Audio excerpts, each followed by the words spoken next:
So I am reading from chapter 10 in Archangel, where our heroine, Vashti Lauren, is in the process of leading a safari. There is a general, a journalist, and a genetically modified soldier along with her on the safari. She is convinced that she hates the soldier because she thinks that his kind killed her husband, and so she's bigoted against him. And she's merely irritated by the presence of the others. Pretty much she just does this to give money for the government. So she is a civil servant in the 24th century. This part takes place in the middle of the night when they've been woken up by one of the denizens of the forest. They are in tents that are suspended from the trees to keep them away from whatever beasties are around. When speaking of the word beast, that's how she refers to the genetically modified soldier. Below me circled two animals. The one went on two legs, soft-footed, deliberate as a dancer. The other on four, sleek, low body inflated so that it looked nearly a third again its usual size, the thick yet whippy tail arcing up. I saw the glint of the knife in the man's hand and the blanket draped over his left arm. I saw the heavy, bone-frilled head of the Varanid with the jaws that could deliver 140 kilos of pressure per square centimeter. I lifted the Justin and sighted, the muzzle of the gun poking through the tent flap. Through the infrared scope, the crimson dot slid over the Varanid's skull. Shit! From this angle, the slug would merely slam into a 2-centimeter thick horny plate. But I could stop it. I chambered a slug and tossed the rope ladder out of the tent. Run, I called, my voice low, carrying. Ladder, a meter behind you. The beast slung the blanket at the Varanid's head. It rushed forward, and while it worried the fabric, whipping its head back and forth, the beast turned and sprinted for the ladder. I squeezed the trigger. Dirt exploded in front of the Varanid. The gun's voice cracked to the Arboros. The beast caught the ladder, and the tent dipped violently. I fell. I tumbled right over the bolster and headfirst out of the fucking tent, 9 meters above the ground. The scream tore from my throat. I flailed wildly, everything hideously clear in the tossing lantern light, the variegated carpet of the forest floor, the Varanid humped up in threat posture, the beast right below me. I had time to think, maybe I can take him out when I land, before he caught me.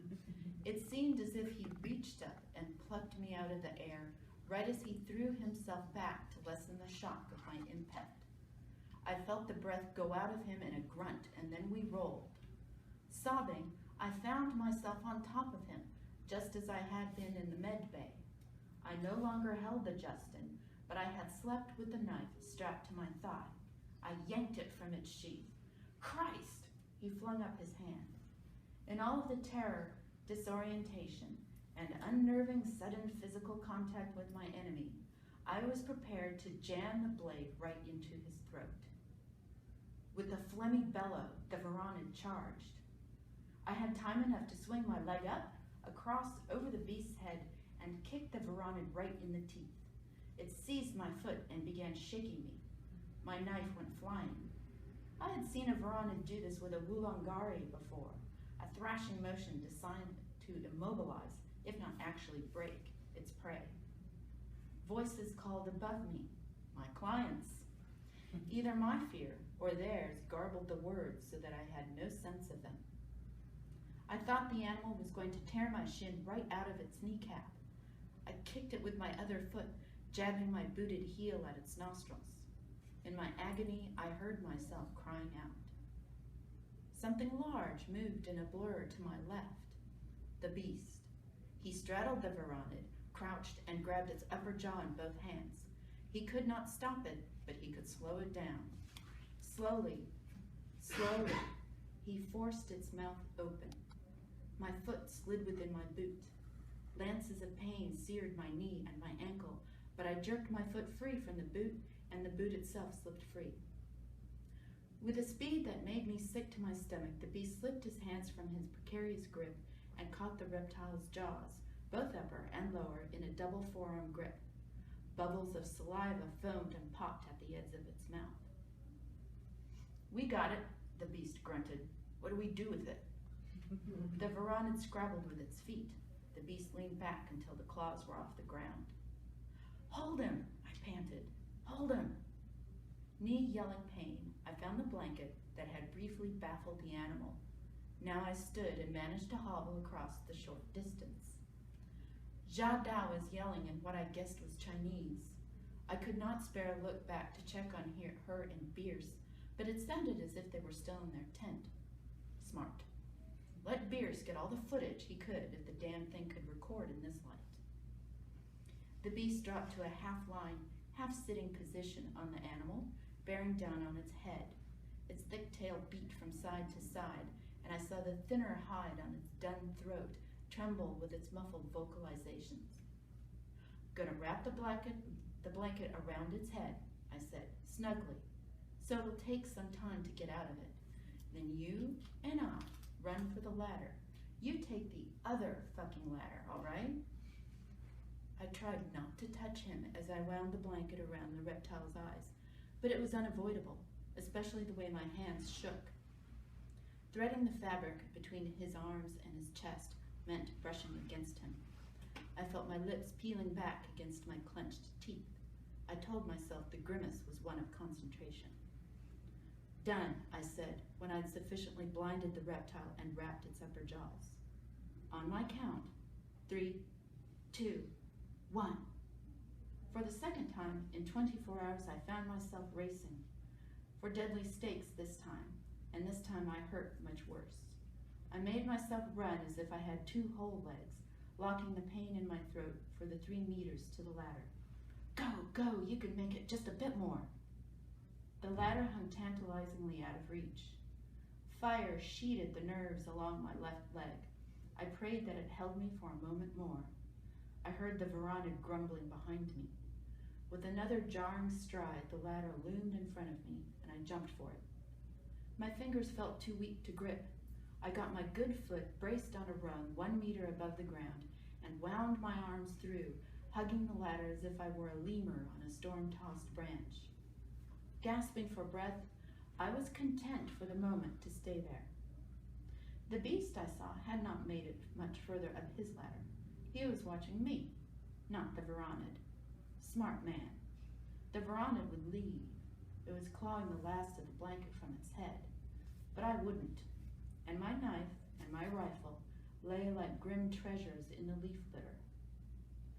Can't kill him now, I thought, tangled in the ladder. The adrenaline seeped from my body, leaching it of energy. I felt exhausted to the point of damn near drooling. The varanid was doing better than I was, for after freeing itself of the blanket, it humped up into a threat posture, screeched, and proceeded to search for us. It crawled over every centimeter of the clearing, not quite waddling in its sinuous lateral gait, sifting the leaves with its long blue tongue. After what felt like an hour to my limbs, it came to some reptilian decision and ambled into the underbrush. I waited until the noise of its progress faded, and then gingerly descended the ladder. When my feet touched bottom, I fell down. It felt absolutely fine to simply lie there. When I heard more anxious halloos from overhead, I flapped a hand. "I'm fine," I called, whether to Jia Dao or Bierce I couldn't tell, and didn't care. "Just my day for falling down. I'll be up in a moment."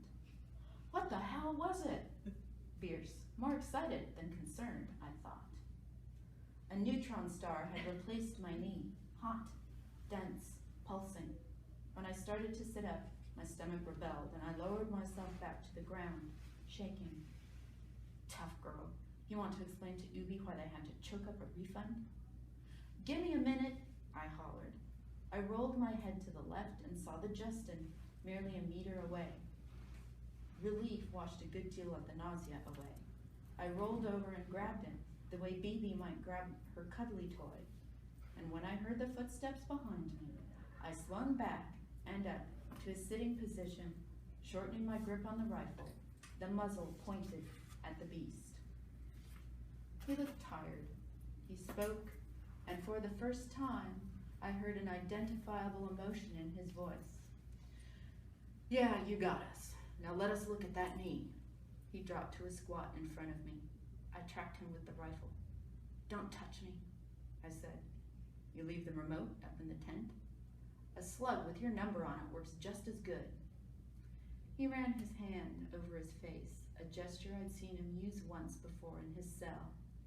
"Dr. Lauren, get your mouth off my name. You're injured. It's nothing." His voice dropped. "You want that jumped-up keystroker to look at it? Or maybe Viddy Boy can climb down here and upload some tasty pics of you in pain while he pokes at it. Now, come on." And his hand actually touched my leg, sliding the loose leg of my sleeping pants up my calf. "And let's look at it." I pulled the trigger. The shot ripped off past his ear. In the wake of sound, we stared at each other. His hand remained on my leg. "Get off me or the next one goes into your skull." My voice sounded small, tinny, as if heard over a faulty ansible. I wasn't sure if he'd even heard me, but then he moved back slowly, hands lifted in a placating gesture. "It beats grabbing our balls. Look, Dr. Lauren, we are not here to hurt you. What the fuck are you here for?" Jadot's voice cut across whatever answer he might have given me. "What the hell is going on?" I looked up to the third tent, where I saw her and Bierce peeking down at us. The tent tipped at a worrisome angle. I hoped they were being more careful than I had been. Waving at them with my left hand, I kept my right on the rifle. "This is why I get the big bank," I called cheerily. "We had a little discussion with a lizard. Nothing to worry about, though." "I saw it. Are you hurt?" "I've got a sprained medial collateral ligament, and my ankle's bruised." "Why'd you shoot?" Bierce asked. "Did you shoot the lizard?" "Did you have your retinal up?" Yes, I do, but the image will have to be enhanced later." "Sorry about that. The lantern's damn dim." Time enough until the footage was lightened, and by then, we all would be dead. "I didn't shoot the Veronid, but 0389 got a little fresh. I had to tell him I'm not that kind of girl." I saw the surreptitious look the beast gave me, but I ignored it. My wave turned into a dismissive flutter. "Go on, you two. I want you to rest. Tomorrow is going to be a big day, and you better be able to keep up with me." "Are you sure, Vashti?" Jadot persisted. "What can I do to help?" "You got any alcohol on you?" Her tone changed to guarded alarm. "Didn't you bring any disinfectant?" "I got plenty, General. What I need is a drink." "Disinfectant is better for you," Jadot said. "Absolutely. Now go to sleep. The light will be off in just a nano." When her head retreated from view, I looked at the beast. He half kneeled, half squatted by me, hands clasped on one thigh, looking for all the world as if he waited instruction from me. "You're still here," I said. "You want to walk again, you need to treat that right now." "I know," I muttered. The ladder to my left seemed a full click away. I thought about walking to it, about climbing it. No time like the present. I tucked my right leg beneath me and started to rise, using the rifle as a cane. "No," he said. "God damn it, what are you doing?" "Everything I need is in my tent, unless they engineered you with a med kit sealed in your abdomen. We'll get it for you." He uncoiled and strode to the ladder, giving me ample time, ample targets. Was he so sure of himself? Why wouldn't he be? I was down, helpless. Even with the rifle, I presented no real threat.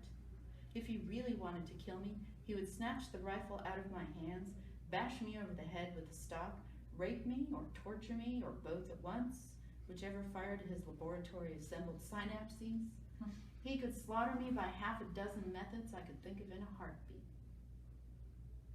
He could have let me break my neck in the fall from the tent. He could have stood back and let the Veronid cripple me but he didn't. He hadn't. The bark-burrowing night chimes, silent during the Varanid attack, resumed their song. Their music box pulse beat in my ears. I wanted to lie there on the Arboros floor. I wanted to succumb to the adrenaline and pain-born exhaustion. It'd be nice if you could trust him, wouldn't it?